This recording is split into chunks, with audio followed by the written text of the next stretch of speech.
മനുഷ്യരിങ്ങനെ വല്ലാത്ത സങ്കടങ്ങളിലേക്കും മാനസികാഘാതങ്ങളിലേക്കും വിഷമങ്ങളിലേക്കൊക്കെ വളരെ പെട്ടെന്ന് പോയിക്കൊണ്ടിരിക്കുന്ന ഒരു കാലമാണ്. ചെറിയ ചെറിയ കാരണങ്ങളുടെ പേരിലൊക്കെ മാനസികാരോഗ്യം വല്ലാതെ പോറലേൽക്കപ്പെടുന്ന ഒരു കാലമാണ്. അവിടെ ഒരു ചങ്ങാതിക്ക് നല്ലൊരു മരുന്നാകാൻ കഴിയും. മനുഷ്യനാണ് ഏറ്റവും വലിയ ലഹരി. വിവാഹത്തെക്കുറിച്ച് പറയുന്ന പോലെ തന്നെ ഓരോ സൗഹൃദവും ദൈവനിശ്ചയമാണ്. പോറലേൽക്കാതെ കാത്തു സൂക്ഷിക്കണം.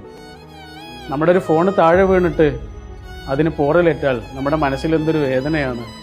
എത്ര പെട്ടെന്നാണ് അത് പരിഹരിക്കാനുള്ള മാർഗങ്ങൾ നമ്മൾ കണ്ടെത്തുന്നത് അല്ലേ? സൗഹൃദങ്ങളിൽ, ബന്ധങ്ങളിൽ പോറലേൽക്കാതെ കാത്തു സൂക്ഷിക്കണം. വല്ല പോറലുമേറ്റാൽ പെട്ടെന്ന് പരിഹരിക്കുകയും വേണം.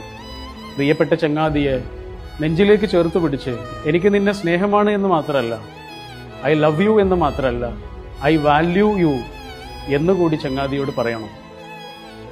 അവനെ അല്ലെങ്കിൽ അവളെ അത്രമേൽ വില കൽപ്പിക്കുന്നു. ആ സാന്നിധ്യം അത്രമേൽ പ്രിയ